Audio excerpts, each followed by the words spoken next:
fundamentos de la aritmética. Recuerden que Frege está realmente metido en un programa de filosofía de las matemáticas grandísimo. Él está tratando de defender el logicismo. Entonces él está haciendo todo lo posible por mostrar que los enunciados de la matemática se defienden a partir de la lógica. Están conectados directamente. Ese es su gran programa. Y eso lo obligó a atender muchas cosas de cómo funciona el lenguaje. Por eso él terminó hablando del lenguaje. Y terminó haciendo todo eso, porque todo estaba al servicio de su programa. Y en este texto él propone tres máximas. Voy a escribir acá, no lo escribo completa para ahorrarme tiempo. Solo escribo algunos recorderis. La primera máxima que sugiere Russell, Frege, son tres máximas bien interesantes que después muchos filósofos acogieron. Wittgenstein, por ejemplo, las acoge al pie de la letra. Russell procura hacer lo propio también. Las tres máximas son sencillas. La primera es, por favor, no confundir nunca un problema lógico con un problema psicológico. Son cosas distintas. Siempre que para resolver un problema lógico ustedes usen herramientas de las que vienen de la psicología, sin duda van por mal camino. Pues absténganse, no lo hagan nunca. No confundir una investigación lógica con una psicológica.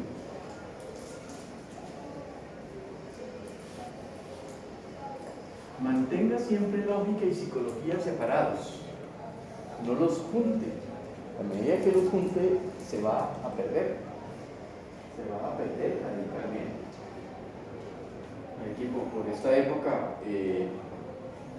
Frege le escribió una carta poderosísima a Husserl. Husserl acababa de publicar las investigaciones lógicas.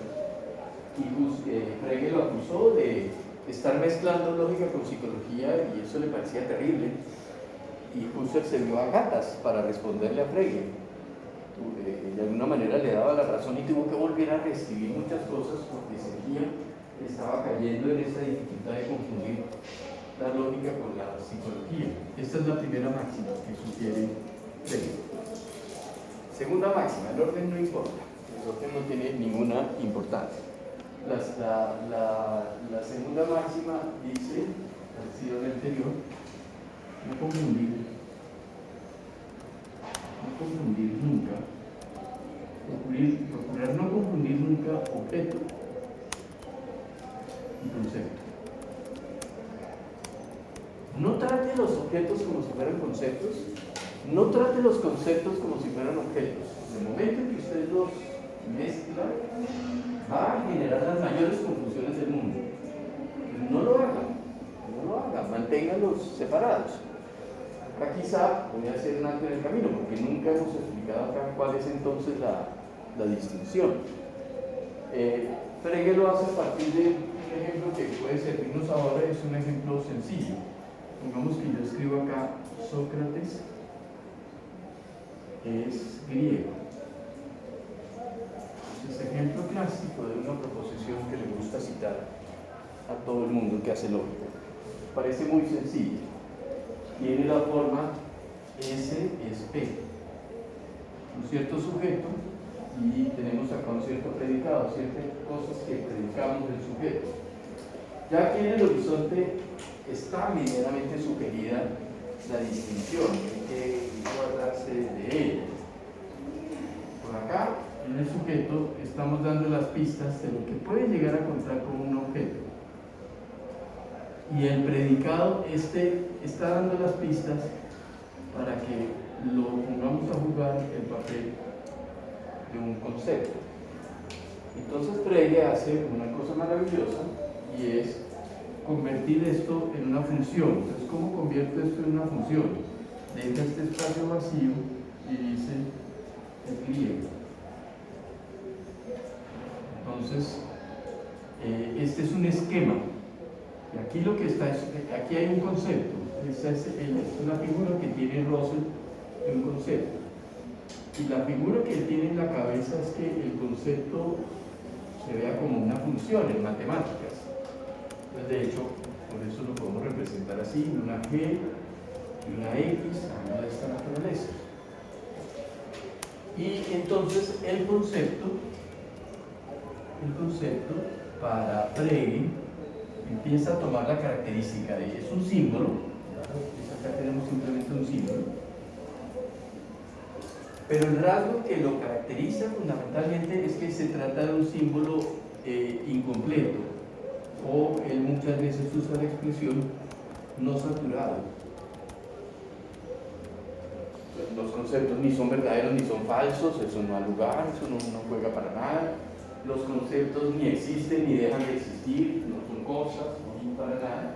Son símbolos que usamos en nuestro lenguaje y que funcionan como funciones. Es decir, no están saturados. Cuando ustedes escriben en matemáticas una función como f de x es igual a x más 3, esto no está saturado, esto no tiene un valor particular. Va adoptando un valor dependiendo de cuál es la cantidad de x que introducimos acá. Si acá introducimos 1, entonces f de x se convierte en 1 más 3, 4. Si introducimos 7, pues f de x se convierte en 7 más 3, 10. Pero la noción misma del símbolo no saturado es la noción de una función, y Frege hace un movimiento muy interesante para volverlo la característica de lo que él llama concepto. Y a diferencia del concepto, está el otro término que es el objeto. El objeto, para el objeto, Frege al contrario dice, nosotros nos valemos a continuación de símbolos saturados. Entonces los nombres propios sustituyen objetos. Los nombres no son incompletos, los conceptos sí son incompletos. Entonces, de hecho, esta es la función, algo es griego, y estamos a la espera de que, dependiendo de lo que metamos acá en el input de la función puede decirnos o esto es verdadero o esto es falso. Porque en el caso de Frege, las funciones que son, él equipara función y concepto, los conceptos acá son funciones veritativas. Entonces, mientras en esta función lo que están en juego son números, en estas que Frege concibe acá, lo que están en juego son valores de verdad. Entonces uno al final dice, cuando la función es llenada con cierta cantidad de valor X, entonces la función o es verdadera o es falsa. Entonces acá en el lugar vacío introducimos el nombre Donald Trump, ya sabemos a qué nos estamos refiriendo. Entonces Donald Trump es griego, listo, la función se vuelve ya completa y es falsa, porque Donald Trump claramente no es griego. Si introducimos Sócrates, entonces la función ya deja de ser insaturada, de hecho ya dejaría de ser función, y se convierte en la declaración Sócrates es griego, y en ese caso estaríamos diciendo algo verdadero. Y si se me ocurre meter acá, en particular, el número pi, y digo pi es griego, entonces es interesante, porque cuando hago ese ejercicio, pi ya no hace parte de los posibles valores que pudieran entrar acá. Entonces la proposición se vuelve algo ininteligible. Cuando yo digo pi es griego, no estoy diciendo algo falso, sino estoy diciendo algo ininteligible, para lo cual la función no estaba preparada para recibir entre sus valores que la saturan números. Solo está preparada para recibir acá nombres de seres humanos. ¿Entienden esa idea? No voy a ir más allá de esto, simplemente porque ya esto es supremamente interesante. Si les interesa ver el problema, miren el par de artículos de Frege. Uno se llama función y concepto y otro se llama objeto y concepto. Son dos artículos maravillosos y Frege estudia con cuidado ahí el asunto. No voy a ir más allá, porque se me irían las 3 horas pensando el problema, pero sí quería que tuviéramos clara esta segunda máxima. Entonces, ¿qué se entiende por objeto? La noción de objeto es, los símbolos de objetos son símbolos saturados, pues los nombres propios funcionan así. Y los símbolos que usamos para esta noción interesante de concepto son símbolos no saturados, incompletos, de esta naturaleza. Los conceptos no nombran algo, no lo nombran. Son esquemas para producir, en este caso para producir proposiciones. Esta no es una proposición, es Este es un esquema que puede ir produciendo proposiciones cuando introducimos acá valores adecuados, o pueden ir produciendo galimatías extraños cuando introducimos acá términos que no caben en el dominio de la función. ¿Se entiende esto? Esa es la segunda máxima. Ya borro esto. No me interesa ir a los detalles. Ahí hay muchos detalles súper interesantes. Por ejemplo, cómo hace la transición Frege a funciones veritativas. Eso es súper interesante, muy, muy interesante.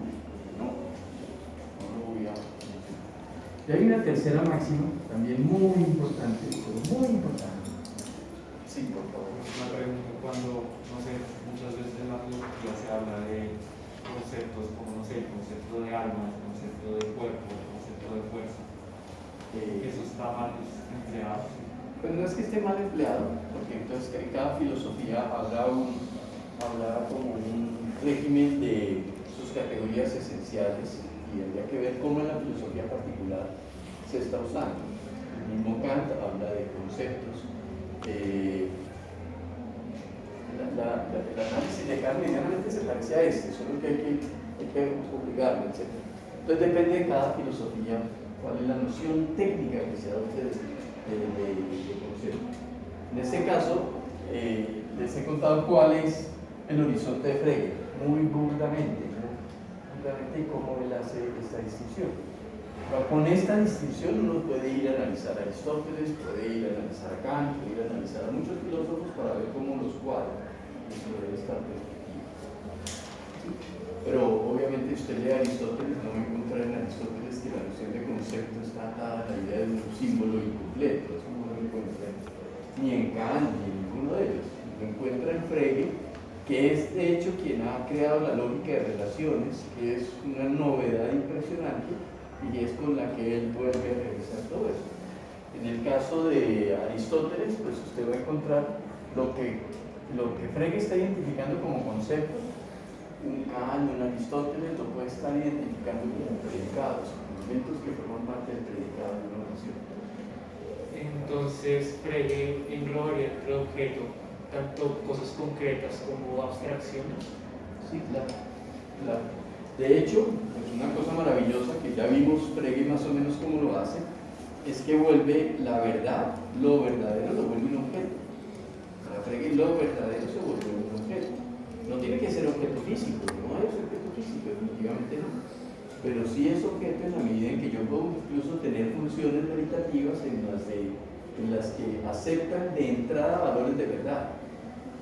¿Sí? Una cosa muy bella, pero no puedo ir más allá de eso. Tercera máxima. La tercera máxima es muy importante. Realmente las tres debiliten una de estas máximas y la filosofía de Frege se debilita radicalmente. Hagan lo propio con Wittgenstein, porque en el Tractatus pasa lo mismo. Esas tres máximas se respetan tal cual. La tercera máxima dice: no preguntar nunca. No preguntar nunca por el significado de un término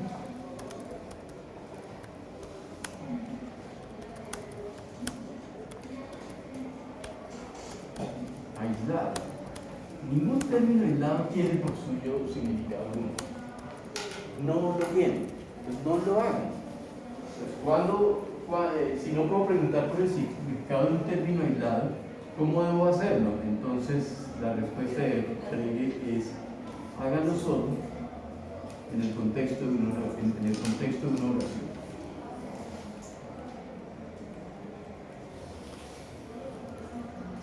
Esto sí que lo va a librar a uno de líos. O sea, nunca pregunten cosas como ¿qué significa Homero? No lo pregunten. Homero no significa nada. Homero es ahí simplemente un garabato que se escribía acá en el tablero. No tiene por qué tener ningún significado. Eso no alude absolutamente a nada.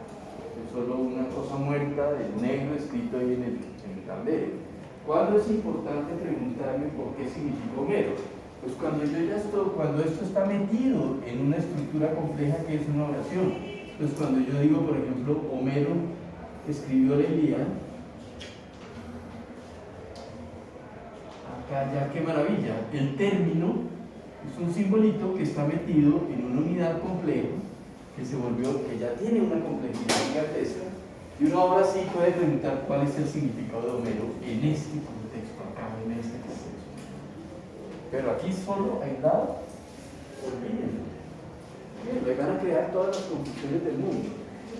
¿Y en esa tercera máxima qué significado tiene como referencia o de manera distinta? Aquí lo dice de manera indistinta. Porque podría ser realmente por las dos cosas, tanto por el sentido como por la referencia. Sí. Profe, la tercera, ¿cómo tiene una aplicación en los demás conceptos? Porque es que, digamos, no, discúlpeme, como en otros pensadores filosóficos, porque pensaba como en lo que estamos leyendo para epistemología de dos dogmas del empirismo, que dice como no se puede definir analiticidad ni individual ni en grupo, pero él también dice tiene que tener un significado pues individual, como propiamente alejado de las demás proposiciones. Eso sí es válido. Estamos hablando de registros distintos, porque en ese otro caso usted lo que está tiene es una categoría grande, analiticidad es una categoría muy grande. Acá estamos hablando de términos muy sencillos como nombres. Entonces, cuando nunca pregunte por el significado de un nombre aislado, sino mírelo en el contexto de la oración y mire el papel que está desempeñando en la oración, y solo en la medida en que usted identifique eso, lo va a entender. Esto para el tema de hoy es vital. Para el tema de hoy es absolutamente vital, que es, vamos a entender qué hacemos con el actual rey de Francia, es Carlos. Pero incluso si sacan de ahí solo el actual rey de Francia y preguntan cuál es el significado del actual rey de Francia, olvídenlo, ahí ya nos equivocamos en la tercera máxima. El actual rey de Francia es Calvo. Se vuelve muy interesante que yo me pregunte por el significado del actual rey de Francia, pero metido en el contexto de esa oración. Por fuera de ese contexto, pocas cosas interesantes podemos decir. Bueno, entonces, este es el primer punto que quería mencionar. Hay tres máximas metodológicas que Frege respeta y cuya filosofía depende un poco de qué hacer con ellas. Segundo punto, este sí es un recordatorio. En caso de que ir muy rápido, la segunda parte no necesitamos detenernos ahí mucho. Y necesitamos nuestra famosa distinción entre sentido y referencia. De hecho, leyendo a Russell con minuciosidad y despacio, yo no estoy muy seguro de si Russell respeta bien las categorías de Frege.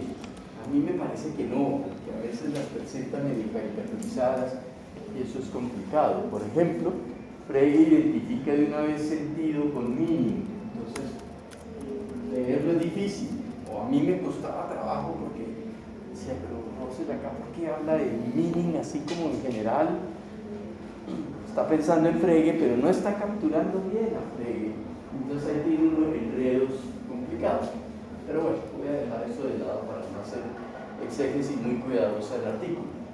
Pero sí necesitamos tener en el horizonte qué pasa con sentido y referencia. Entonces, ¿qué hemos dicho hasta el momento? Hemos dicho que el término referencia, en el cual dijimos que tenemos complicaciones, la presentación en español de Bedeutung en alemán, no está del todo claro que la palabra referencia capture todo lo que Frege quería hacer con Bedeutung en alemán. No le vamos a poner mucho enredo a eso, pero lo señalo de una vez. Esto supone tener en cuenta acá dos elementos. Uno es la palabra referente, que es algo así como el objeto al que intentamos introducir en un lenguaje. No es propiamente el objeto, porque ya estoy escribiendo mal las cosas, porque el objeto no es el que necesitemos en un lenguaje. Y otro término que es el término propio de la referencia, y la referencia es la asociación entre el signo que queremos usar. El signo ya es un elemento del lenguaje y queremos usarlo para sustituir el referente. Entonces la referencia tiene que ver con esta asociación. En el lenguaje siempre que hablamos de la referencia tenemos, si yo digo Donald Trump es un bárbaro, para que esto se entienda, cada uno de ustedes tiene que saber que ese sonido Donald Trump intentamos usarlo como un signo con el cual queremos aludir o sustituir un cierto objeto que está muy lejano de nosotros, ¿sí? Y eso hay que entenderlo para ver cómo funciona el lenguaje. Y el otro término que introduce Frege es sentido. Y el sentido ya no hace referencia al referente, sino que el sentido es el modo particular, de presentación o la manera como intentemos fijación de la referencia.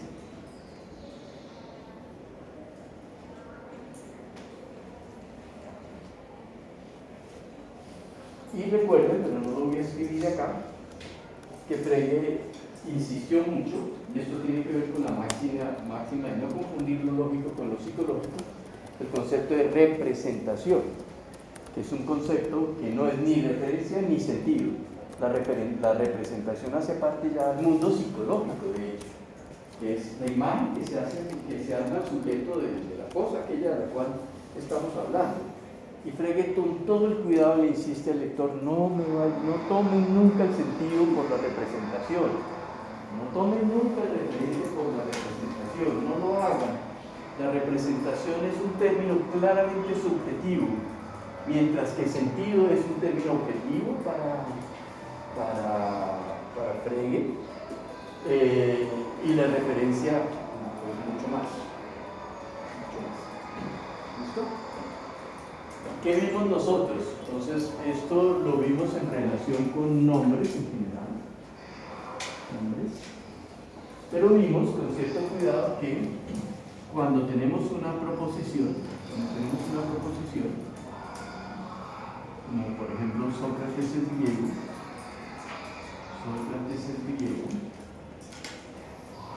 la proposición tiene también un sentido y tiene también una referencia.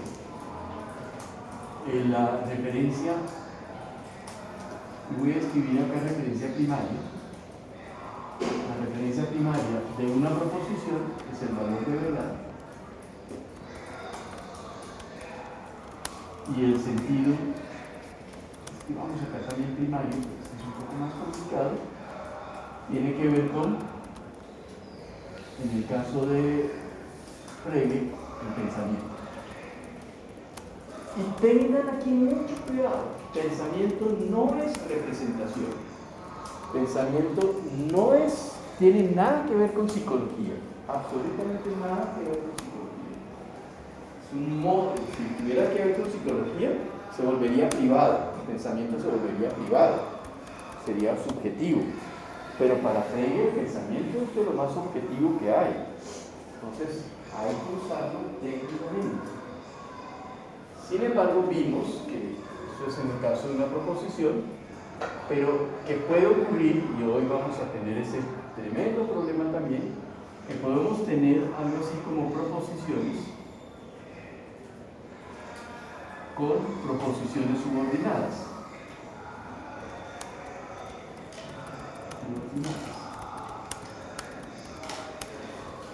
Entonces, proposiciones con proposiciones subordinadas son casos como este. Carlos cree que Sócrates es griego.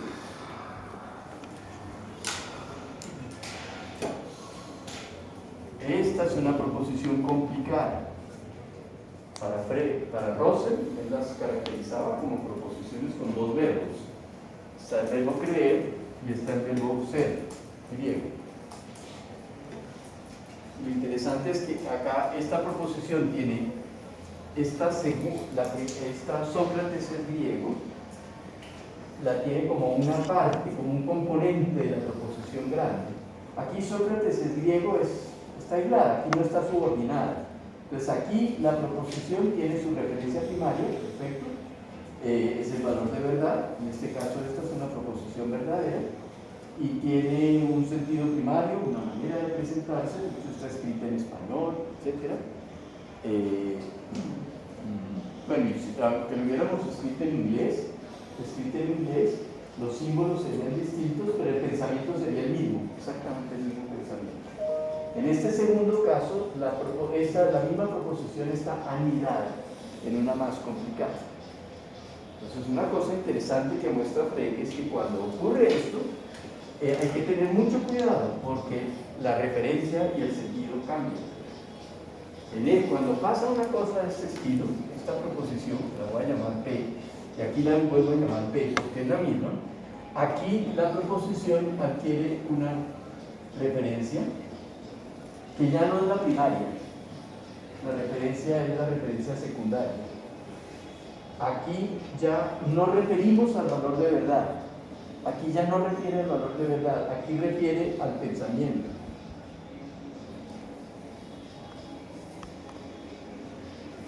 Refiere al pensamiento.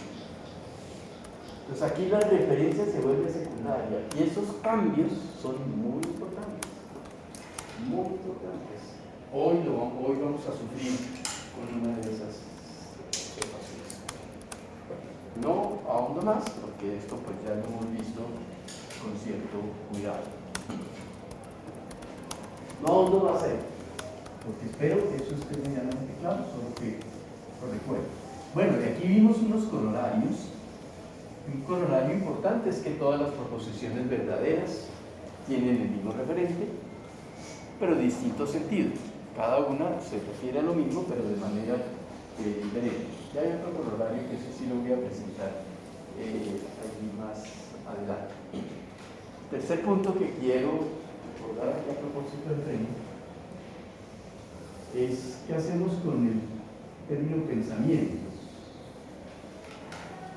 Aparece varias veces entre ellos, con mucho cuidado. Entonces, primera observación, háganme caso, verá que esto se va volviendo más claro. No lo vuelvan un término psicológico. El día que se vuelva un término psicológico, perdimos el rumbo. Ya no habría nada que hacer. Voy a leer textualmente lo que dice Frege en su artículo sobre pensamiento. Dice, llamo pensamiento a algo para lo cual la verdad puede entrar en consideración. Así pues, el pensamiento es el sentido de una oración, sin querer aseverar con esto que el sentido de toda oración sea un pensamiento. Entonces, pensamiento es el término que él usa para referirse a, de hecho, en últimas es el sentido de toda oración formulada con atención a la verdad.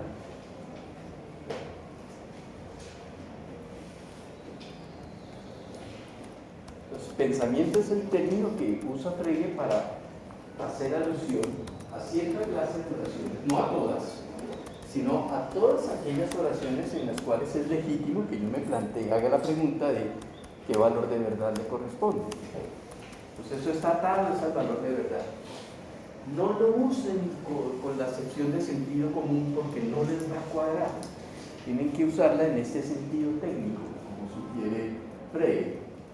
Eso hace que si yo les digo, por ejemplo, le pido el favor a Carlos y lo digo de manera de una orden, supongamos, le digo, Carlos, cierre la puerta. Esta expresión, cierre la puerta, es una frase, es una oración, pero ahí no nos interesa nada del valor de verdad. Ahí no estamos interesados en saber si es verdadera o es falsa, nada que ver. Cierre la puerta, se usa en el lenguaje y se usa como una orden. Entonces Frege ahí dice, ahí no, yo no uso ahí el concepto de pensamiento. Yo no estoy negociando con Carlos un pensamiento cuando le digo, Carlos, cierra la puerta. No, ahí no hay pensamiento. Ahí cierra la puerta, funge, es como una orden. Y está desempeñando otro papel en el lenguaje, el papel de una orden. Frege reserva el concepto de pensamiento para aludir únicamente a aquellas expresiones en las cuales el problema de la verdad nos interesa. No todas las oraciones tienen un sentido que está al servicio del valor de verdad. De ahí que Frege dice, yo no tengo ningún problema cuando alguien escribe ficción y escribe cosas como Homero viajó a Ítaca, por ejemplo. Esa oración es complicada porque no hay un tal Homero, no sabemos si existía una tal Ítaca, no sé, no tengo ni idea, pero ahí no nos interesa la verdad para nada, nos interesa divertirnos en una narración que se está contando. Entonces ahí Frege dice, aquí hay pensamiento, aquí hay sentido, pero no hay pensamiento en el sentido en que ahí no nos planteamos el problema de la verdad de lo que está en juego. Entonces esto es muy importante. Una pregunta. O sea, el pensamiento es que llega un punto donde Frege dice como bueno, el pensamiento no podemos hacer que, quiero utilizar las palabras del curso, que él hace como, tiene como ciertas hipótesis y es como, ¿será que la referencia de la proposición es el pensamiento? Dice que eso es falso, ¿verdad? Sí, sí. Pero de alguna manera después dice, ¿será que la referencia de una proposición es su valor de verdad? Y él dice que sí lo es. Pero entonces me quedo perdido con... El pensamiento es el sentido de la proposición. Sí, exacto. Pero porque de alguna manera, o sea, pero es distinto a la referencia. Sí, claro. Pero entonces, porque dice que la referencia de una proposición es su valor de verdad, si también estoy diciendo que en el pensamiento tengo que tener alguna relación con la verdad. Sí, claro. Claro, es que en el pensamiento usted anticipa un posible valor de verdad. Pero es el mundo el que establece si la verdad es o verdadero o falso. Yo puedo tener ahora, digamos, yo puedo imaginar el pensamiento de llueve. Y cuando yo digo que es claro para mí el sentido de llueve, eso significa que son claras para mí las condiciones que en el mundo harían que la proposición fuera verdadera. Y eso es tener claro el sentido. Pero la referencia, por ejemplo, en este momento, si yo digo llueve, entonces la referencia es lo falso, porque en este momento no está lloviendo. Pero el pensamiento, el sentido es clarísimo. El sentido es claro. La referencia, yo tengo que ver el mundo, tengo que entrar en contacto con el mundo.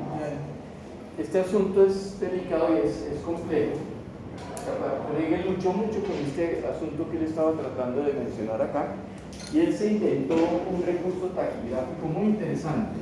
Él usaba una línea horizontal, seguido después de, por ejemplo, una oración compleja, como P, y con esta línea horizontal él definía algo que llamaba la barra del contenido.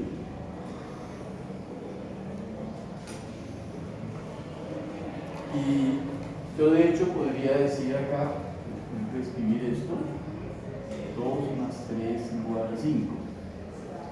Y con esta barra estoy diciendo, estoy aludiendo al contenido, o sea, al sentido de esto que está acá.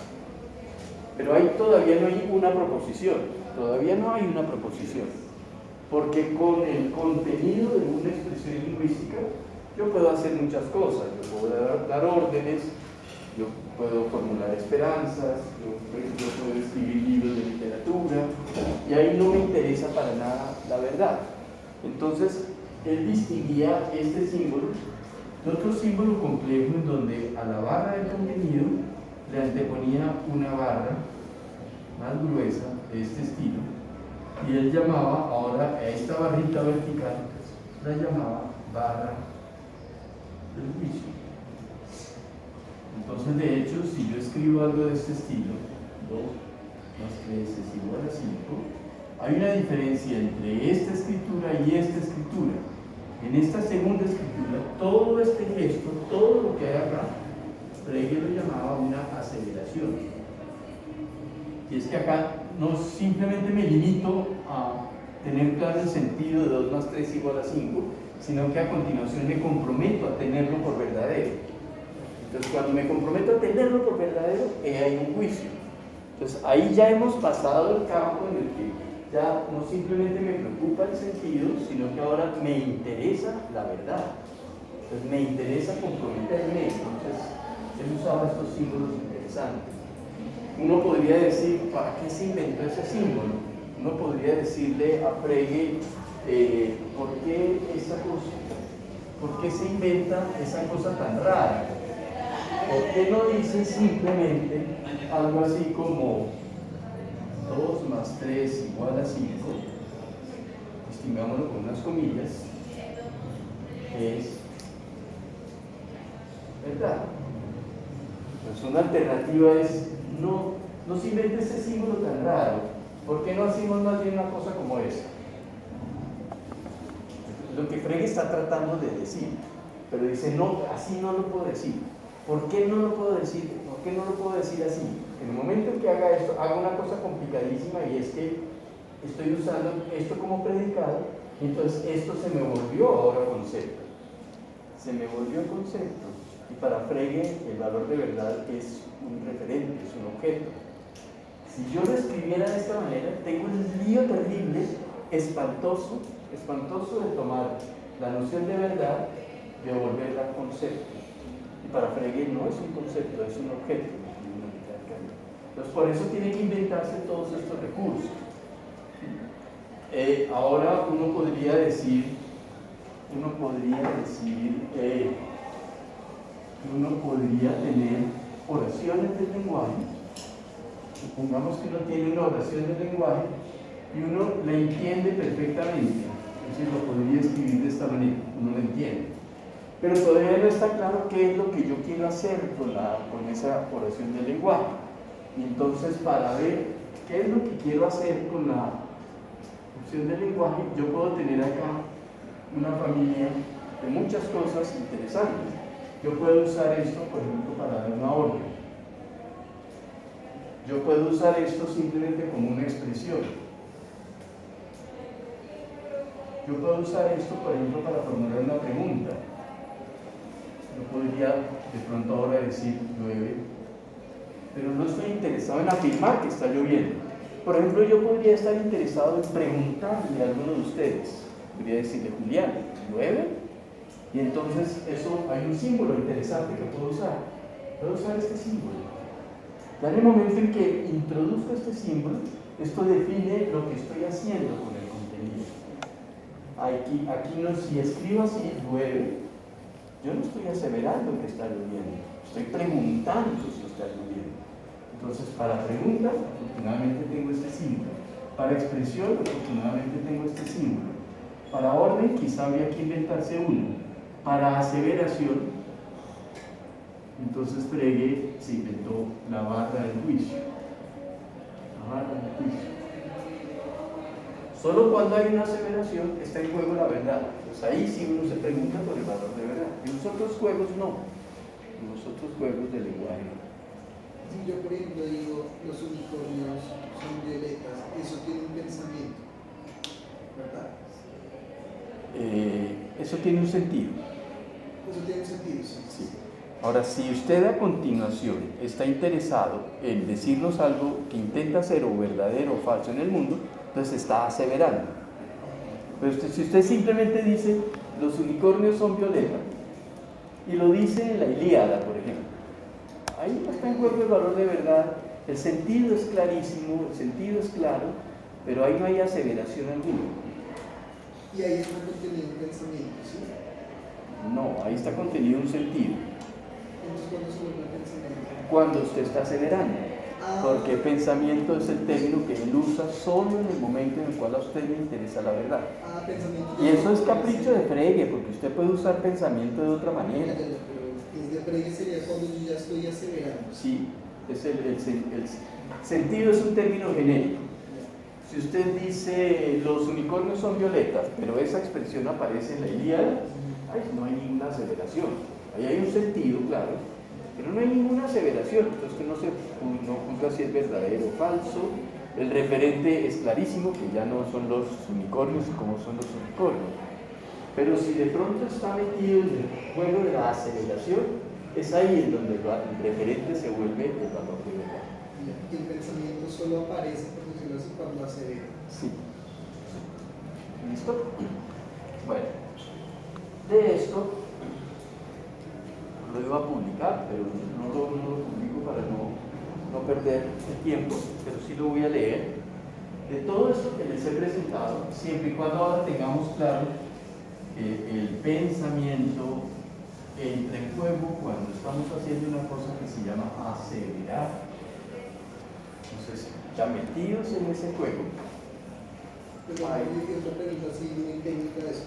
Pero esto cuando yo tengo una frase, por ejemplo, como los unicornios son violeta, con solo sentido, y estoy en la literatura de la Ilíada, no me interesa buscar de ese referente, ¿verdad? ¿No? Pero yo puedo decir, por ejemplo, que dentro del libro hay un referente porque aparece...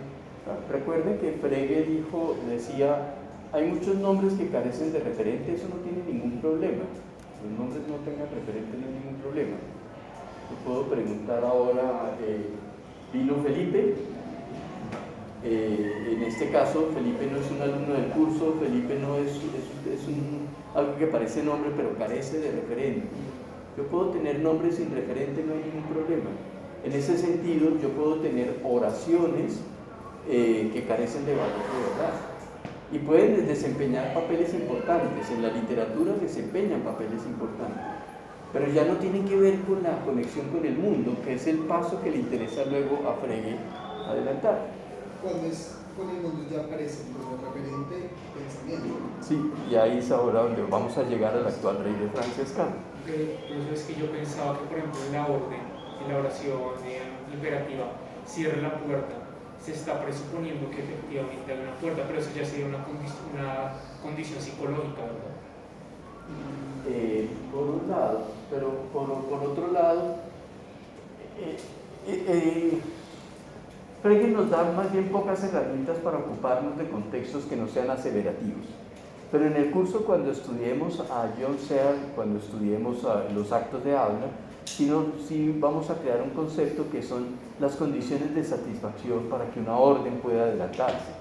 Entonces, para que una orden se pueda adelantar, tienen que darse ciertos presupuestos, luego los evaluamos con cuidado. ¿Sí? En el caso de Frege nos da pocas herramientas en esa dirección. Pero en el curso vamos a ver más adelante situaciones en las que nos ocuparemos, por ejemplo, de las obras. Entonces, permítanme aplazar esto para otras sesiones del curso. Y el numeral creo que es 4, en orden que voy. Es ahora, si llegamos a lo que queríamos, es la exigencia en contextos aseverativos. Y solo contextos aseverativos por ahora. Entonces, de Frege hay una exigencia fuertísima. Voy a leerla, no voy a gastar tiempo presentándola acá. No estoy tomando de sentido y referencia. La leo despacio y vamos a ir viendo con cuidado qué es lo que está en juego.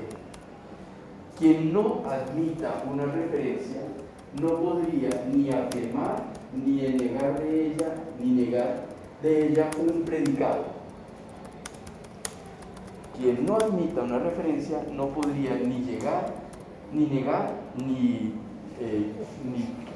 no podría ni afirmar, ni negar de ella un predicado. Entonces, ¿eso qué significa? Eso significa que en toda oración en la que nos interese el valor de verdad y decimos algo así como Sócrates es griego, y ya está claro que esto no es una orden, que esto no es una pregunta, que esto no es una oración que está en una obra de ficción, sino que esto está en un contexto en donde nos interesa aseverar. Entonces, esta es P y esta rayita vertical dice, aquí estamos aseverando que Sócrates es griego. Cuando esto ocurre, cuando esto llega a ocurrir, entonces identificamos los términos que allí fungen como nombres. Entonces, Sócrates es un nombre. Lo que está diciendo Frege es, para que una oración efectivamente yo pueda decir de algo que o es griego o no es griego, es absolutamente importante que todos los nombres requieran. Pues en todos estos casos se requiere que todos los nombres, sin excepción, todos los nombres, sin excepción, deben referir. Si no hay referencia, yo no puedo a continuación jugar el juego de asignarle un valor de verdad. No puedo hacerle caer ningún predicado. Si el sujeto no existe, no puedo hacerle caer absolutamente ningún predicado. Esto ya es de la mayor importancia para lo que vamos a discutir hoy. Quien no afirma una referencia no podría ni afirmar, quien no admita una referencia no podría ni afirmar ni negar de ella un predicado. Pero entonces sería innecesario llegar hasta la referencia del nombre. Uno podría contentarse con el sentido, en el caso de querer quedarse con el pensamiento. O sea, si yo no quiero dar el salto hacia el valor de verdad, sino que quiero quedarme simplemente con la posibilidad de asignarle uno, me quedo simplemente con el pensamiento. Cada enunciado asertivo en el que tenga importante la referencia de las palabras, absolutamente cualquier enunciado asertivo, o sea, en donde esté en juego esta barrita vertical y donde nos interese la verdad, entonces, en el que tenga importancia la referencia de las palabras, debe ser considerado pues como un nombre propio, y su referencia, caso de que exista, es o bien lo verdadero o bien lo falso. ¿La referencia de qué? De toda la proposición completa. Pero la única manera en la cual toda la proposición completa podría referir, bien sea a lo verdadero o al falso, no importa, cualquiera de las dos, la condición es que todos los nombres que estén incluidos allí refieren. Si no refieren, entonces la proposición se vuelve una proposición fallida. Dice Frege al final, pero con todo, aquí podría quedar claro que en todo juicio, es decir, en toda intervención de una oración lingüística en la cual nos interesa el valor de verdad, en todo juicio ya se ha dado el paso del nivel de los pensamientos al nivel de las referencias. Y este es el paso vital en el que Frege dice, ahí es donde todo nuestro discurso gana objetividad. Es cuando pretendemos, de verdad, para poder decir que un enunciado sea verdadero, entonces Frege dice, es condición sine qua non que cada uno de esos elementos, entonces, refiere. ¿Qué pasa si por alguna razón alguno de los nombres no refiere? Si alguno de los nombres no refiere, pues la respuesta de Frege, ese enunciado se vuelve carente de sentido, es ininteligible. Posiblemente tiene sentido, para la literatura lo tiene, para la ficción lo tiene, pero en el contexto aseverativo, ahí ya no hay pensamiento, cuando los nombres no refieren. ¿Qué pasa en una proposición como Aquiles es un personaje de la Ilíada? En ese caso, ¿sería una proposición fallida? Por ejemplo, cuando yo les Sí, si usted lo que pretende es acelerar, entonces sí es fallido. Sí es fallido porque Aquiles no existió. Pero la Ilíada sí, y la Ilíada tiene. Bueno, entonces usted puede hacerle un quito de la objeción que se está formulando, pero ya ahí a continuación usted no está hablando de un tal Aquiles. Si usted quiere decir, por ejemplo, que si no recuerdo mal, en la Ilíada hay todo un proceso larguísimo en el cual Aquiles está reacio de participar en la guerra. Entonces, si usted dice Aquiles está reacio de participar en la guerra, y usted se pregunta si eso es verdadero o falso, usted no sale a buscar indicios de que existe un Aquiles. Usted sale a buscar indicios de que haya alguna oración en la Ilíada que diga que Aquiles estaba reacio de ir a la guerra. Entonces lo que llaman horizonte de verdad para los dos enunciados cambia radicalmente. En ese caso usted no está hablando de Aquiles, está hablando en ese caso de un nombre propio que se menciona en la Ilíada, pero que no se menciona con la intención de referir a un héroe griego. ¿Sí? Cada vez que usted usa Aureliano Buendía, usted se está refiriendo a un nombre que se usa en 100 años de soledad, no un sujeto que haya vivido en Macondo, que de hecho no existe. Pero eso no, o sea, aceptar esto no requiere que aceptemos también que la proposición el héroe Aquiles no existió es verdadera y es una proposición con respecto a no refiere. Entonces ahí ya empezamos a llegar a los problemas que son muy complicados, porque parece efectivamente que yo puedo decir Aquiles no existió. Entonces parece que yo puedo decir Aquiles no existió y en ese caso parece que sí puedo decir algo verdadero de alguien que no existió. Y ahí, gracias por hacer esa pregunta, porque ahí ya llegamos al meollo de todo nuestro enredo. Que aquí el cuides, entonces, los nombres sin excepción deben referir para que el enunciado tenga como sentido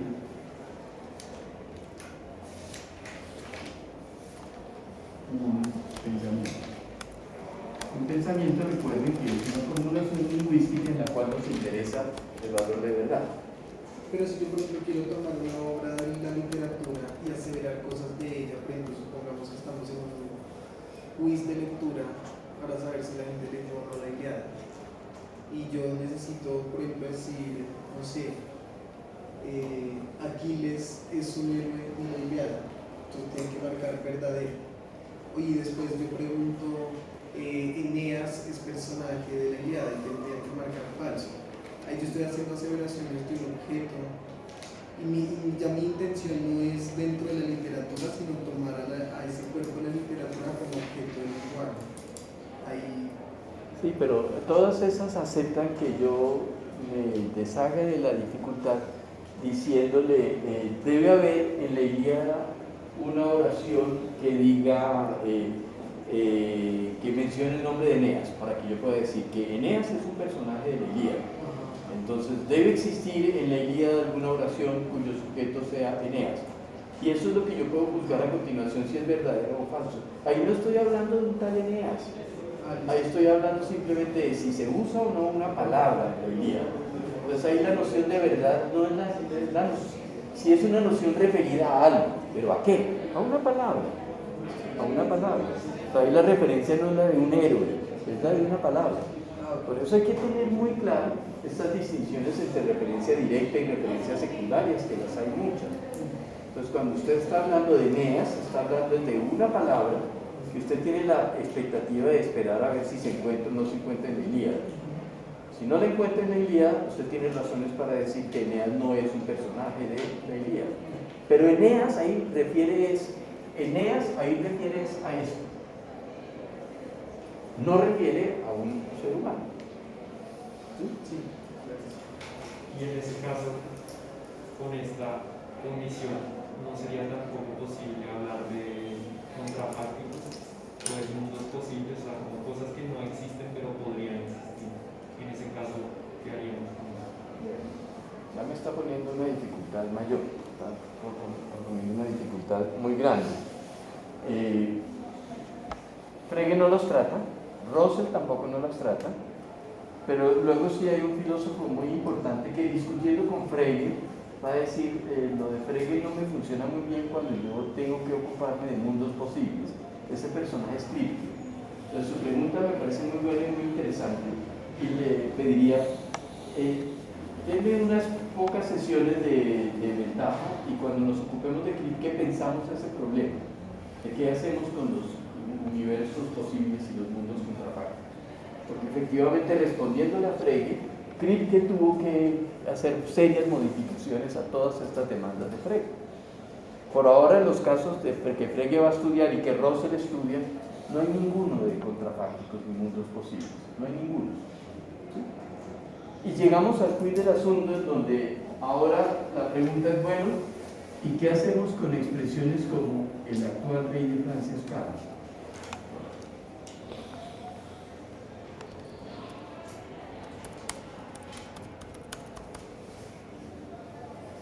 Pues llegamos a nuestro problema. Llegamos por fin a nuestro problema. Que tenemos acá una oración completa. Esta es una oración completa.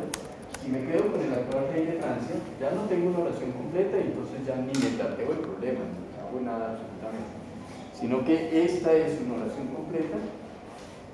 Llamemos la P. Esta no hace parte de una obra de la literatura, no está metido en, no es ficción, no es nada de eso. Supongamos que a mí me interesa ahora aseverar esto.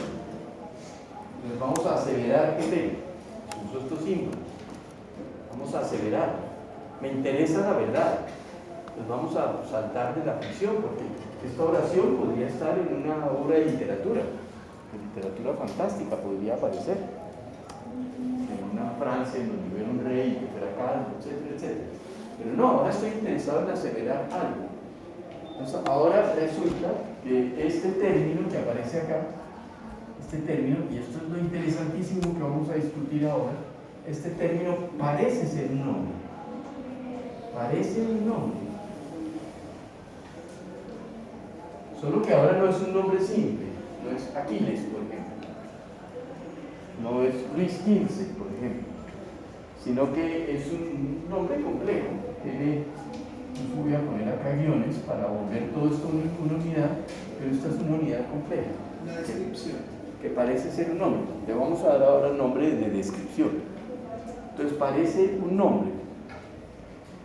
Y parece que es un nombre con referencia fallida. Toda vez que actualmente no hay monarquía en Francia. No hay monarquía en Francia, no existe el tal actual presidente de Francia. ¿Listo? Entonces, este parece un nombre, y además un nombre interesante porque es un nombre que tiene referencia vacía. Referencia vacía. Pues, inmediatamente viene el problema. Porque desde la perspectiva de Frege ya todo el enunciado complejo es un enunciado ininteligible. Entonces, desde la perspectiva de Frege, pues para Frege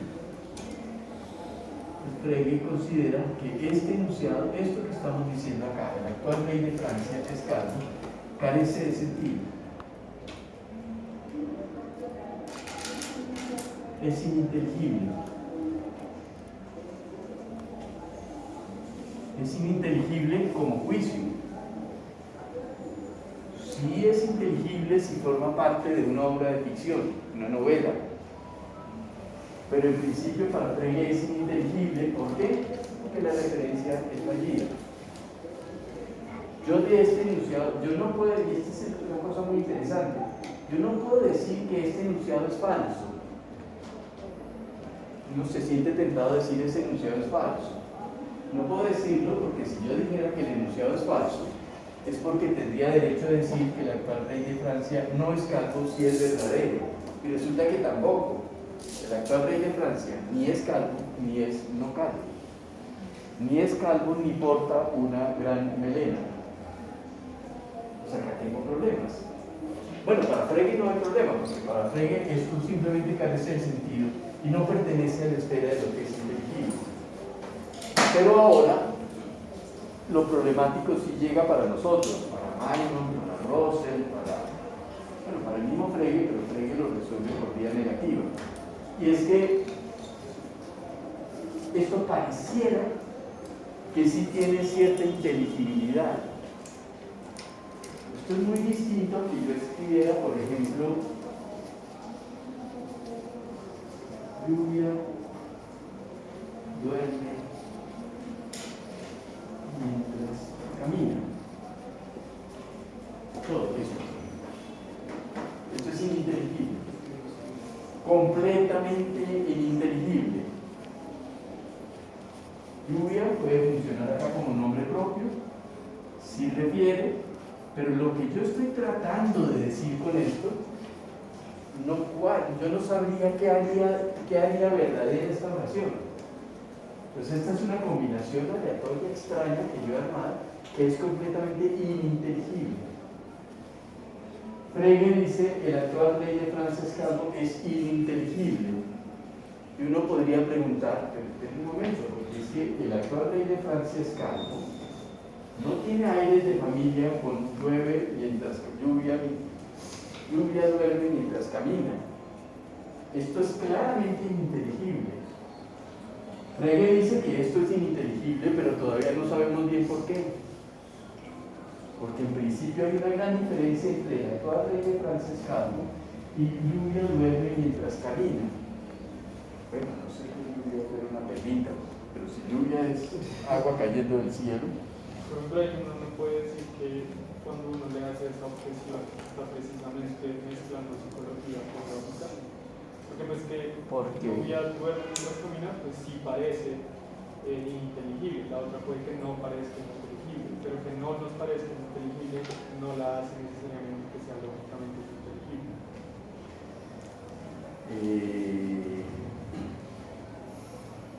A ver si le entendí muy bien. El argumento mediante el cual Frege dice que el actual rey de Francia es calvo, es ininteligible, no tiene nada que ver con argumentos psicológicos.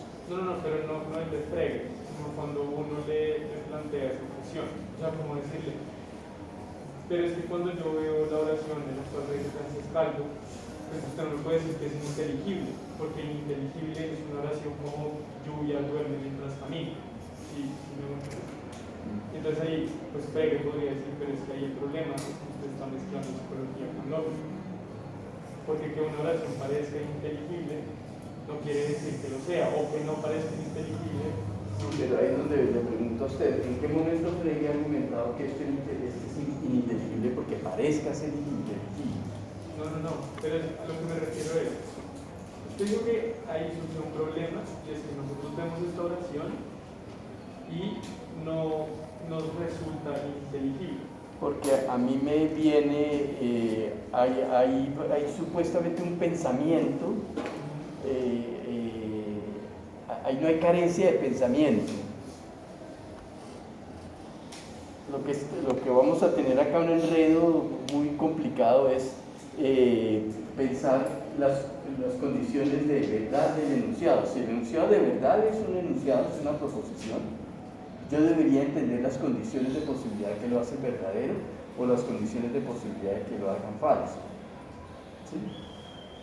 El problema, gran parte del problema viene del hecho de que yo me siento terriblemente tentado a tomar todo este conjunto, el actual rey de Francia, todo este conjunto como un nombre.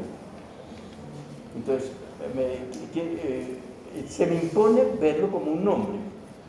Al imponerse verlo como un nombre, yo inmediatamente imagino, por lo menos en abstracto, la posibilidad de que exista su referente y que yo pueda decir algo de ese referente, o bien sea que es calvo o bien sea que no es calvo. Pues todo el quid, buena parte del quid es que esto parece estar haciendo las veces de un nombre. Y entonces, si esto parece estar haciendo las veces de un nombre, en virtud de que me va a parecer esto de entrada ininteligible. Estoy dispuesto a aceptar que sea falso porque no hay actualmente monarcas en Francia. Pero ¿por qué me parece de entrada ininteligible si a todas luces esto parece ser un nombre? Puse este ejemplo y luego me di cuenta que esto podría de pronto funcionar bien si lluvia se considerara más bien como el nombre de un perrito. Entonces ahí no veo por qué no podría funcionar. ¿Estamos perdidos? Es que, o sea, a lo que voy es que usted dice, eso creería que es ininteligible, pero nosotros tenemos problemas porque nos parece un nombre. ¿Sí? Pero pues que nos parezca un nombre no quiere decir que no sea ininteligible.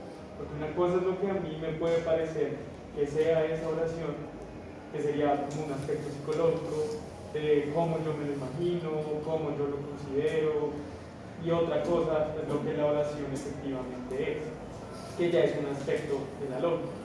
Sí.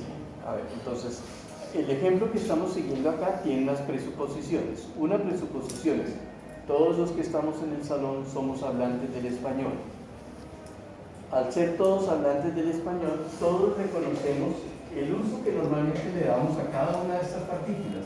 A él, actual, a rey, a de y a Francia. ¿Sí? Y nosotros, en tanto hablantes del español, sabíamos qué unidad darle a toda esta expresión. También la composición a continuación ha sido, desde el punto de vista de la gramática del español, ha sido perfecta. Ha sido perfecta. Usamos el verbo ser y luego le hacemos caer acá un predicado, cercano. Entonces acá yo he seguido sin torpeza alguna toda la sintaxis del español. Nosotros somos hablantes del español. Entonces cada uno de nosotros puede en principio intentar asociarle un pensamiento a todo este enunciado. En principio parecería que podríamos hacerlo, pero Frege dice, el hecho de que parezca que podemos hacerlo, de ahí no se sigue que ya hay un pensamiento. Porque para que hubiese un pensamiento legítimo, esto es Frege, esto lo vamos a discutir ahora, cada uno de los que son nombres propios deben referir. Y aquí tenemos algo que parece estar haciendo las veces de un sustituto de un nombre propio que no refiere. Entonces el hecho de que haya algo que parece estar haciendo las veces de un nombre propio y que no refiere, el hecho de no referir hace que esta composición no pueda aludir a un pensamiento. A eso es a lo que Frege llama ahí ininteligible, ¿sí? O sin sentido, aunque eso es aquí ambiguo porque si esto fuera en la literatura sí tendría un sentido, ¿sí? Ese es el punto. Entonces el punto es, aquí es extraño que ellos tengan la obligación de decir aquí hay una cierta ininteligibilidad cuando resulta que en tanto hablantes del español el pensamiento resulta medianamente claro para todos. Déjenme avanzar un poquito y podemos ir descargando las acusaciones de posible psicologismo en algunos de los argumentos. No, es básicamente seguir dependiendo de eso, como que lo que está diciendo Juan Diego. Porque listo, sí, todos somos hablantes del español y todos decimos como, bueno, esa frase tiene medianamente sentido, se la veo y tiene sentido. Como que pareciera que sí tuviera sentido, no desde Frege, sino desde nosotros hablantes, o desde un Russell que dice, bueno, pero eso pareciera que sí tuviera sentido. Pero ese pareciera que tuviera sentido, pareciera que saliera de una disposición psicológica frente a la frase y no Pero, desde... ¿por qué? Si la acusación de que esto no tiene sentido viene simplemente del hecho de que algo que parece ser un nombre, y si funciona como nombre, carece de referencia. Y si nos tragamos la demanda de Frege, porque claro, podemos pelear con Frege y no tragarnos esa demanda, pero si nos tragamos la demanda de Frege, de que la condición sine qua non para que una proposición funja como proposición es que cada uno de sus términos efectivamente refiere. Si no refiere, este es el quid de Frege, si no refiere, no podemos saltar del mero pensamiento a la realidad, o a la realidad objetiva, o a la descripción objetiva de la realidad. Este realmente es todo el quid de Frege. Sí, o sea, digamos que el problema no es con Frege, sino de pronto es con un crítico de Frege que diga, no, pero pareciera que eso sí tuviera sentido. Si el crítico de Frege, en la noción de sentido, tiene aludida alguna noción psicológica, claro que esta persona resistirá a la observación de Frege, pero porque entonces ya no está jugando el mismo juego de Frege, de aceptar cómo quiere usar él la palabra sentido. Por eso mi insistencia en que cuando discutamos estas cosas, el término sentido no es el término del lenguaje ordinario, es el término técnico que Frege ha preparado para presentar todas estas discusiones.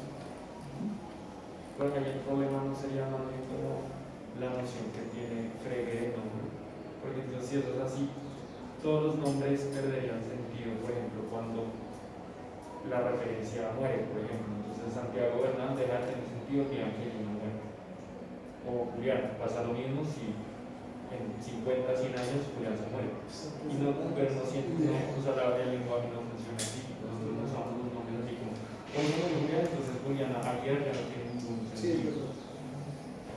Sí,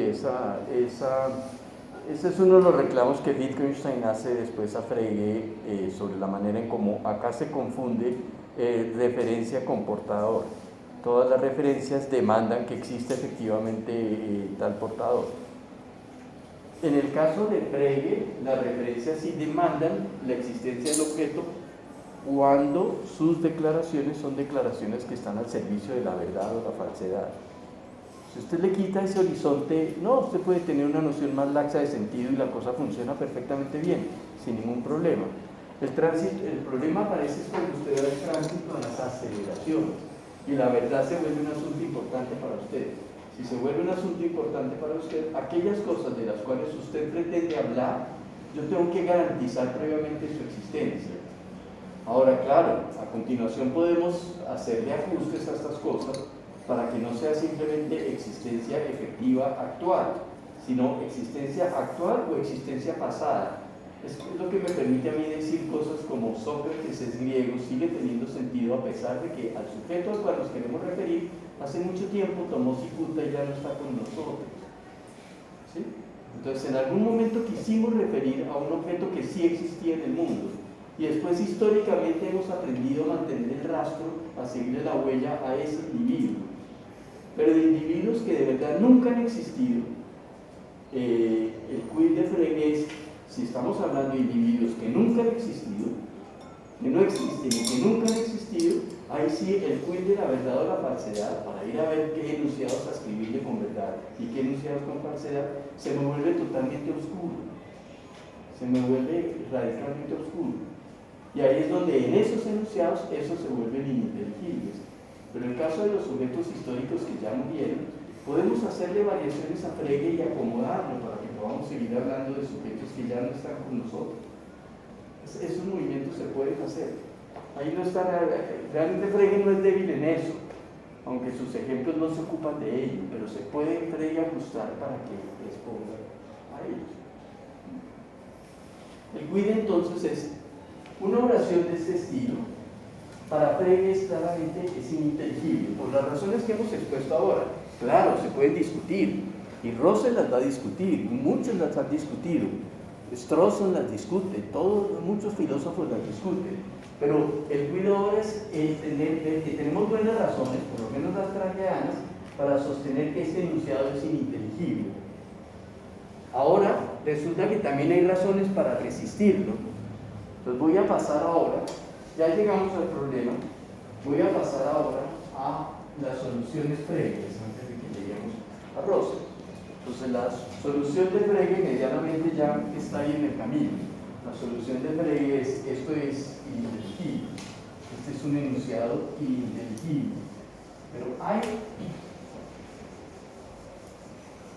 un autor, que es Maimon, vamos al segundo punto. Espero que el horizonte esté claro del asunto. Segundo punto, soluciones previas. Entonces hay un autor interesante que es Maimon.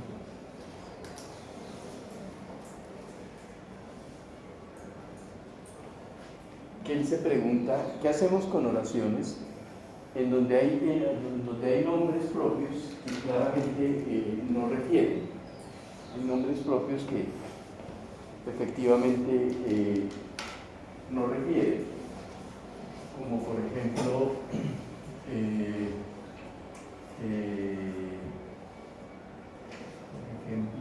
me podría decir,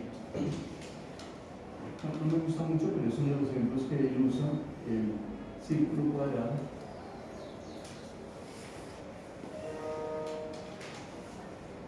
No existe.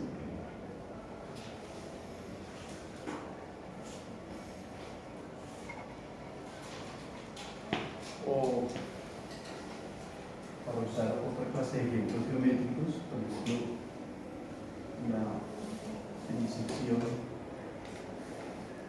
del ángulo con regla y compás.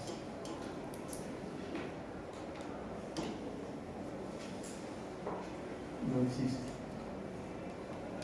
problema bonito de la geometría griega. La geometría griega preguntaba, dado un triángulo cualquiera, la geometría griega preguntaba si existe algún método con regla y compás en la cual alguna persona pueda trisecar cualquier ángulo, o sea, dividirlo en 3 partes iguales, usando regla y compás. Es un problema que causó un dolor de cabeza muy grande a la matemática griega durante muchísimo tiempo, hasta que en el siglo XIX se supo que esas soluciones no existen. No existe ningún método con regla y compás que permita trisecar el ángulo. Entonces, si yo usara esto como nombre propio, la trisección del ángulo con regla y compás, esto parece un nombre propio, complicadísimo, pero esto parece un nombre. Este parece un nombre. ¿Listo? Pues este parece un nombre, y ahora ¿qué pasa? ¿Qué interesante tiene este nombre? Pues no lo sabían los griegos, pero nosotros ya lo sabemos desde el siglo XIX. Sabemos que no existe tal método. Entonces este es un nombre propio que no refiere, porque ese método ya sabemos que no existe. Los griegos se sacaron un ojo, pensaban que sí existía e hicieron todas las investigaciones del mundo, todas fracasadas, pero solo hasta el siglo XIX tuvimos buenas herramientas para probar que ese método no existe. Sin embargo, este, siendo un nombre que no refiere, yo lo puedo meter en una oración que parece tener pleno sentido. Tiene pleno sentido que esto está demostrado matemáticamente. Entonces, ¿cómo puede funcionar? ¿Cómo puede Frege diría esto es ininteligible? Nosotros diríamos, espera un momento, esto sí es tan inteligible es que los matemáticos del siglo XIX desarrollaron métodos para probarlo, y lo probaron. Entonces, ¿por qué los matemáticos lograron probar algo acerca de un algo que no existe? ¿Por qué lo logran meter en una oración gramatical si este algo no existe? Pues aquí tenemos el mismo problema del actual rey de Francia, Pascal. Entonces Maillon, pensando en este tipo de ejemplos, Maillon no puso el ejemplo del actual rey de Francia, Pascal. Usaba ejemplos más bien como este que estoy proponiendo acá. Entonces Maillon propuso esta noción interesante. Maillon propuso que previamente nosotros debíamos desarrollar una teoría abstracta de los objetos, una metafísica súper sofisticada. Había que crear una teoría abstracta de los objetos. Y Maillon no conocía los artículos de Frege, pero la idea era que toda oración bien formada,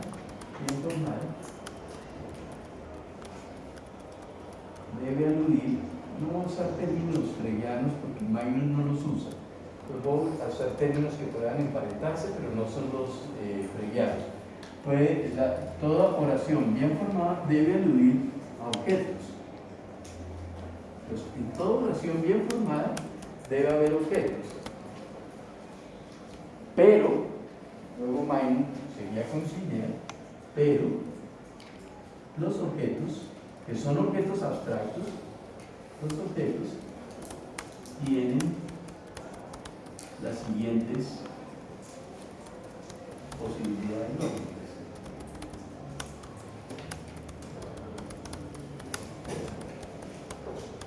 Las posibilidades lógicas de a qué llama uno objeto eran tres. O bien los objetos existen, en ese caso existencia era un predicado que uno podía escribirle a los objetos. Hay objetos que existen, pero no todos los objetos existen. Entonces, ¿qué clase de objetos existen? Entonces, acá podemos pensar los objetos de la física, por ejemplo, las estrellas, los planetas, los árboles, las piedras, etcétera, etcétera. Son objetos que tienen existencia. Yo puedo predicar de ellos la existencia. Pues la existencia se vuelve un predicado para cierto tipo de objetos. para los que existen. Pero hay otro tipo de objetos que no existen, sino que Magnus decía subsisten, se inventó otro término. Entonces hay objetos que tienen subsistencia, pero no tienen existencia. Pues no existen en coordenadas espacio-temporales, pero sí tienen subsistencia en el sentido en que pueden hacer parte de oraciones que son oraciones bien formadas y que transmiten pensamientos claros, pensamiento no freudiano, pero cierta noción perfectamente clara. Por ejemplo, cuando Magnus pensaba en esto, pensaba, por ejemplo, en los objetos de la matemática. Yo sé que 3 existe, pero no existe como existen las piedras, porque cada piedra yo puedo saber en qué coordenada se encuentra, pero yo no puedo decir en qué coordenada está 3, ni en qué coordenada está 12. No es un objeto que esté en un lugar del espacio-tiempo. Pero sin embargo yo puedo hacer oraciones significativas a propósito de 3. Yo puedo decir que 3 es mayor que 2. Yo puedo decir que 3 es menor que 10. Entonces yo puedo decir muchas cosas de 3, sin que 3 exista como existen las piedras. Luego 3 debe tener alguna forma de subsistencia. Él ya no usaba existencia, sino 3 subsiste. No existe como las piedras, pero sí subsiste. Y toda oración debe hablar de objetos que o bien existen o bien subsisten. Un buen ejemplo de objeto que subsiste es, por ejemplo, la trisección del ángulo con regla y compás. Estoy usando guiones para no perder de vista que todo esto funge acá como un nombre propio, armado de una manera complicada, pero funge como un nombre propio de un objeto que no existe. Los matemáticos del 19 lograron probar que no existía, pero yo puedo imaginar que sí subsiste, porque lo puedo introducir en una oración que diga, por ejemplo, que no es posible la existencia de un método para precisar un ángulo con regla de compás. ¿Cómo descubrieron que no existía? Eso es muy complicado. Muy complicado. Pero que no existía en ningún. No, como posibilidad de despliegue geométrico. Y usted no puede hacer operaciones con una regla y compás para conseguir que cualquier ángulo al final quede trisecado, quede dividido en 3. Hay ángulos con los que sí se puede. ¿Pero en 3 partes iguales? Sí, en 3 partes iguales. Bisecar sí, usted puede, cualquier ángulo, usted traza simplemente, usted traza acá una circunferencia, luego a partir de este punto, con cualquier radio, con este radio traza otra circunferencia, y luego a partir de ese punto, con este otro traza otra circunferencia, allí donde se corten, esto biseca un ángulo. Eso usted lo puede hacer, usted puede bisecar cualquier ángulo. Pero este método sencillo para conseguir que el ángulo se divide en 3 no existe. Probar que no exista es muy complicado, pero sí se puede, sí se puede. Lo interesante ahora es que aún sabiendo de que esto no existe, yo puedo hablar de esto. Es que ese es el problema. Yo sé que no existe, pero resulta que yo puedo decir cosas legítimas sobre ese procedimiento, como decir que no existe. Entonces, ¿cómo resuelvo el problema? El problema para Magnus es: creemos una metafísica en donde los objetos tengan ciertas formas de actualizarse, o se actualizan como objetos existentes, entonces son como piedras que tienen coordenadas en el espacio-tiempo, o se actualizan como objetos subsistentes, que son como números, por ejemplo, o como la disección del ángulo con regla y compás, o como, aquí podríamos incluso agregar el actual rey de Francia. El actual rey de Francia. Entonces la observación de Magnus es: el actual rey de Francia es calvo, es perfectamente inteligible, porque habla de un objeto que tiene subsistencia aunque no tiene existencia. Entonces no existe como objeto físico, pero sí subsiste en ese mundo ontológico por allá que Maynard concibe. Y hay otros objetos que, según Maynard, tienen otra forma de actualizarse en el mundo, y es bajo la forma de inexistencia. Son aquellos objetos cuya existencia introduciría contradicciones lógicas.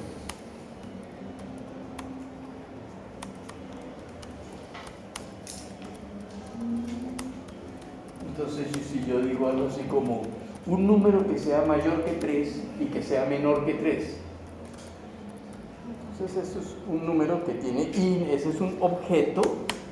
Eso es lo extraño para Maynard, que ese es un objeto cuya forma de actualizarse es la inexistencia, porque no podría existir por razones lógicas. El actual rey de Francia no tiene existencia, pero tiene subsistencia. No tiene inexistencia en el sentido en que el hecho de que existiera el actual rey de Francia, eso no implicaría contradicción lógica de ninguna naturaleza. Si no existe el actual rey de Francia, es porque el último que existía lo guillotinamos. Entonces, gracias a eso no existe. Entonces, no existe es por razones históricas. Entonces, subsiste. Sí, pero no tiene existencia física por razones históricas. Tiene subsistencia en el sentido de que yo puedo hablar legítimamente de él. No tiene inexistencia, porque si tuviera inexistencia, hablar de él implicaría tener contradicciones lógicas. Pero es una pregunta, ¿y de todas formas yo puedo referir a un objeto que no existe, pero sí existe? Según Maynard, sí. O sea, según Maynard no conocía a Frege, pero la teoría lingüística, más que lingüística, era metafísica, porque Maynard nos decía metafísica. Y en el lenguaje nosotros sí podemos hablar. En el lenguaje nosotros necesitamos que todos los términos del lenguaje refieran a objetos. Pero la noción de objeto en Maynard es muy amplia, es muy rica. La noción de objeto en Frege es muy restringida. Por eso el actual rey de Francia es Carlos, el actual rey de Francia no existe para Frege. Efectivamente, ya no hay monarquía en Francia. ¿Sí? Pero para Maynard, la noción de objeto es una noción metafísica amplia que supone tres formas de actualización: existencia, subsistencia e inexistencia. Y de todos esos objetos podemos armar discursos, podemos armar teorías. Entonces la física se dedica a armar buenas teorías de solo objetos que existen. La literatura se puede dedicar a armar buenas narraciones de objetos que por principio deben subsistir. ¿Sí? La metafísica debe hablar de objetos en general. La física solo de los que existen. La matemática de los que subsisten. La metafísica en general. La literatura especialmente de objetos que subsisten. ¿Sí? Y aún de los objetos inexistentes podemos decir cosas. Desde un objeto inexistente yo puedo decir por lo menos que no puede tener existencia física. Mientras que un objeto subsistente sí podría llegar a tener existencia física. El actual rey de Francia es un objeto subsistente, pero podría llegar a ser existente. De hecho, fue existente en el siglo XVII. No entiendo muy bien lo de la subsistencia. O sea, ¿qué sería como una condición para que algo sea considerado algo que subsiste? Por ejemplo, 3, el número 3. La condición de la existencia, el paradigma de lo existente son los objetos físicos. ¿Qué es lo interesante de los objetos físicos? Que de cada objeto físico usted puede decir en qué coordenadas espaciotemporales están. Los objetos subsistentes, el paradigma de los objetos subsistentes son los objetos de la matemática. Ellos no existen en el espacio-tiempo. 3, ¿dónde está 3? ¿En qué lugar del planeta encontramos a 3? Sin embargo, yo hablo cosas verdaderas y falsas de 3. Entonces, 3 es un objeto en el sentido en que yo puedo emitir oraciones sobre verdaderas o falsas de esos objetos. ¿Sí? pero no tienen existencia real, tienen una cosa extraña que Magnon llama subsistencia. Así como que existen en el pensamiento. No es la expresión que usa Magnon, y de hecho Magnon está haciendo ahí es metafísica súper abstracta, súper elevada. Entonces él está muy lejos de ver qué pasa en la conciencia de los individuos que se ocupan de esto, sino que está creando una teoría en la que demanda las exigencias de aquello de lo cual se debe ocupar la metafísica. La metafísica en Aristóteles se ocupaba del ser en cuanto ser y todo lo que le corresponde de suyo. De eso debe ocuparse la metafísica. Entonces la metafísica debe ocuparse de todo lo posible. Y cuando se ocupa de todo lo posible, sus posibilidades de darse son tres: que los objetos existan, que subsistan o que inexistan. Y esto es lo que le da la riqueza a la noción de objeto. Pues una forma que tiene Magnon de salvar el asunto es el actual rey de Francia es Cato. Tiene claramente sentido, en el sentido en que el actual rey de Francia está refiriendo a un objeto. Está hablando de un objeto. Lo que pasa es que es un objeto que no existe, pero es un objeto que tiene subsistencia. No diría es un objeto que tiene inexistencia, porque la razón por la cual el actual rey de Francia no existe es una razón histórica. No tiene nada que ver con violar los principios de la lógica. Podría haber, ya que usted mencionó los contrafácticos, podría imaginarme un universo contrafáctico en el cual no hubo Revolución Francesa y hoy en día todavía pudiéramos tener actual rey de Francia, con independencia de si es calvo o no es calvo. Profesor, la primera, Magnon, si siguiéramos a Magnon, podríamos ubicar lo verdadero y lo falso como objetos que subsisten. ¿Cómo qué? Objetos que subsisten. Sí, o sea, Magnon va a tener un problema muy complicado y es que también necesita una noción de verdad que ya no es la noción con la cual nos gustaría a nosotros conciliar fácilmente. Russell cita a Magnon un poco caricaturizándose de él y burlándose de él, como diciendo esta es una teoría un poco tonta que no va más allá, está inventándose una cantidad de cosas, él trae una cantidad de contradicciones y Russell lo despacha muy rápido. Triste porque hoy en día de hecho hay mucha ontología que tiene estilo Magnon. En lógicas modales hay una modalidad de interpretar los mundos posibles con este tipo de categorías metafísicas. Y la segunda sería, pero el actual rey de Francia no supondría un inexistente, no caeríamos en una contradicción si el actual rey de Francia existiera en la medida en la que no podía ser rey, porque Francia no es una monarquía. No, pero ¿por qué podría haber contradicción? Usted puede imaginar un mundo posible en el cual la Revolución Francesa no ocurrió. Imagínese, ese lo podemos imaginar. Entonces, así como hay rey de Inglaterra, podría haber rey de Francia.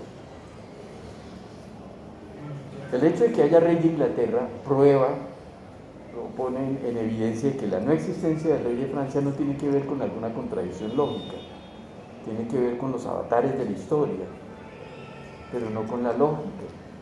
No hay contradicción lógica. En cambio, la trisección del ángulo con regla y compás, esa en principio sí tendría que ser una suerte de inexistencia. Magnon se refería ahí con el hecho de que la mera existencia del objeto en sí mismo sea lo que causa la contradicción lógica. ¿Con existencia? ¿La mera existencia? Sí, Magnon se refiere a que un objeto es inexistente si su existencia en sí mismo supusiera una contradicción lógica, no cualquier cosa en relación. Sí. Ahí sí. Por ejemplo, si usted dijera, si usted quisiera pensar en algún número primo entre 14 y 16, ese sería inexistente. O sea, solamente los objetos matemáticos o lógicos podrían ser inexistentes. No, porque cuando yo digo un número primo que esté entre 14 y 16, Pues sí. yo no llamaría ese un objeto matemático, porque ese ni siquiera ese no tiene subsistencia, ese tiene inexistencia. Más bien todo lo inexistente tiene que ser algo que venga de algo que no pueda existir dentro de las matemáticas. Cuya existencia implicara contradicción lógica. La existencia del actual rey de Francia, si existiera, no implicaría contradicción lógica. No contradice lógicamente nada. ¿Sí? Bueno, ya entrevimos la solución de Magnus, no me voy a detener mucho más en ella. Ya entrevimos la respuesta de Frege. La respuesta de Frege es todos esos enunciados carecen de sentido. Ahora vamos a ver Rosa, lo vamos a parar dentro de los 5 minutos. 5 minutos, a las 4:05 retomamos y nos concentramos en